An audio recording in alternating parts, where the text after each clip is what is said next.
രാവിലെ ബ്രേക്ക്ഫാസ്റ്റ് ആയിട്ടോ ഈവനിംഗ് സ്നാക്കായിട്ടോ ഒക്കെ കഴിക്കാൻ വേണ്ടി പറ്റിയ നേന്ത്രപ്പഴം ഉപയോഗിച്ച് വളരെ എളുപ്പത്തിൽ തയ്യാറാക്കിയെടുക്കാൻ വേണ്ടി പറ്റുന്ന ഒരു പലഹാരത്തിന്റെ റെസിപ്പിയുമായിട്ടാണ് ഇന്ന് ഞാൻ വന്നിരിക്കുന്നത്. എല്ലാവരുടെയും വീട്ടിൽ സാധാരണഗതിയിലുള്ള കുറഞ്ഞ ചേരുവ മാത്രമേ നമുക്ക് ഇതിനായിട്ട് ആവശ്യമായിട്ടുള്ളൂ. നല്ല സോഫ്റ്റ് ആയിട്ടുള്ള ഈ ഒരു പലഹാരം എങ്ങനെയാണ് ഉണ്ടാക്കുന്നതെന്നൊക്കെ നമുക്കൊന്ന് നോക്കിയിട്ട് വരാം. ഈ ഒരു പലഹാരം നമ്മൾ ഉണ്ടാക്കാൻ വേണ്ടി പോകുന്നത് റവ ഉപയോഗിച്ചാണ്. ഞാനിവിടെ മിക്സറിന്റെ വലിയ ജാർ എടുത്തിട്ടുണ്ട്. അതിലേക്ക് 1 കപ്പ് അളവ് റവയാണ് ചേർത്ത് കൊടുത്തിരിക്കുന്നത്. ഞാനിപ്പോൾ ഇവിടെ വറുക്കാത്ത റവയാണ് ഇട്ട് കൊടുത്തിരിക്കുന്നത്. നിങ്ങൾക്ക് വറുത്തതോ വറക്കാത്തതോ ആയിട്ടുള്ള റവ ഉപയോഗിക്കാവുന്നതാണ്. ഇതിന്റെ കൂടെ നമുക്ക് ആവശ്യമായിട്ടുള്ളത് നേന്ത്രപ്പഴമാണ്. ഞാനിപ്പോൾ ഇവിടെ 2 മീഡിയം വലുപ്പത്തിലുള്ള നേന്ത്രപ്പഴമാണ് എടുത്തിരിക്കുന്നത്. ഇത് നിങ്ങൾക്ക് പഴുത്ത് കറുത്ത പഴം വേണമെങ്കിലും ഉപയോഗിക്കാവുന്നതാണ്. അപ്പോൾ ഇത് ഞാൻ ഈ ഒരു രീതിക്ക് ഒന്ന് കട്ട് ചെയ്തിട്ട് നമ്മുടെ റവയുടെ കൂടെ തന്നെ ചേർത്ത് കൊടുക്കുന്നുണ്ട്. പിന്നെ ഇതിലേക്ക് ആവശ്യമായിട്ടുള്ളത് പഞ്ചസാരയാണ്. ഞാനിപ്പോൾ ഇവിടെ മധുരത്തിന് പാകത്തിന് പഞ്ചസാരയാണ് ചേർത്ത് കൊടുത്തിരിക്കുന്നത്. ഇനി നിങ്ങൾക്ക് പഞ്ചസാര വേണ്ടാന്നുണ്ടെങ്കിൽ ശർക്കര വേണമെങ്കിലും ചേർക്കാവുന്നതാണ്. ഇപ്പോൾ ഞാനിവിടെ 1/2 കപ്പ് അളവ് പഞ്ചസാരയാണ് ചേർത്ത് കൊടുത്തിരിക്കുന്നത്. ഇതിലേക്ക് 1 കപ്പ് അളവ് പാലാണ് നമുക്ക് ആവശ്യമായിട്ടുള്ളത്. അപ്പോൾ ഞാനിപ്പോൾ മുഴുവനായിട്ടും ചേർക്കണില്ല. 1/4 ഭാഗത്തോളം ചേർത്തിട്ട് ഒന്ന് അരച്ചെടുത്തതിന് ശേഷം നമുക്ക് ബാക്കിയുള്ളതും കൂടെ ചേർത്തിട്ട് അരച്ചെടുക്കാം. അപ്പോൾ ഞാനിവിടെ 1 കപ്പ് മുഴുവനായിട്ടും തന്നെ പാല് ചേർത്ത് കൊടുത്തിട്ടുണ്ട്. എല്ലാം കൂടെ നല്ല ഫൈനായിട്ട് ഞാനിപ്പോൾ അരച്ചെടുത്തിട്ടുണ്ട്.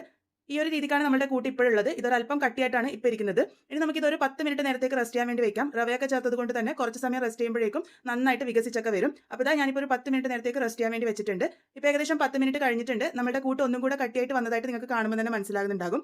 ഇനി ഇതിലേക്ക് നമുക്ക് പാൽ ഒഴിച്ചിട്ട് കൂട്ടിന്റെ കൺസിസ്റ്റൻസി റെഡിയാക്കാണ് വേണ്ടത്. ഞാനിപ്പോൾ ഇവിടെ 1/2 കപ്പ് അളവ് പാലാണ് എടുത്തിരിക്കുന്നത്. അതും ചേർക്കുമ്പോൾ കുറേശ്ശായിട്ട് ചേർക്കുന്നതാണ് നല്ലത്. കാരണം എപ്പോഴും നമ്മുടെ കൂട്ട് കൺസിസ്റ്റൻസി റെഡിയാക്കാൻ വേണ്ടിയിട്ട് കുറച്ചായിട്ട് വേണം നമ്മൾ പാലോ വെള്ളോ എന്ത് ചേർക്കുന്നുണ്ടെങ്കിലും ചേർക്കാൻ വേണ്ടിയിട്ട്.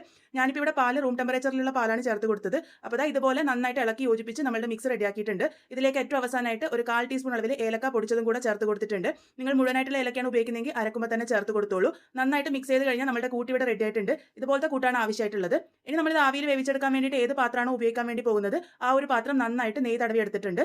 ഇനി നമ്മൾ ഇത് ആവിയിൽ വേവിക്കാൻ വേണ്ടിയിട്ട് സ്റ്റീമർ നേരത്തെ തന്നെ ചൂടാക്കാൻ വേണ്ടി വെച്ചിരുന്നു. സ്റ്റീമർ നല്ലപോലെ ചൂടായതിനു ശേഷം ഞാൻ ഈ ഒരു പാത്രം അതിലേക്ക് ആദ്യമേ ഇറക്കി വെക്കുന്നുണ്ട്. അതിനുശേഷം ഞാൻ കൂട്ടൊഴിച്ച് കൊടുക്കുകയാണ് ചെയ്യുന്നത്. നിങ്ങൾക്ക് പാത്രത്തിൽ ഒഴിച്ചിട്ട് ഇറക്കി വെച്ചാലും കുഴപ്പമൊന്നുമില്ല. ഞാനിപ്പോൾ ഈ ഒരു രീതിക്ക് ചെയ്യുമ്പോൾ എനിക്ക് എളുപ്പത്തിൽ ഇറക്കി വെക്കാൻ പറ്റും. അതുകൊണ്ടാണ് ഇങ്ങനെ ചെയ്തിരിക്കുന്നത്.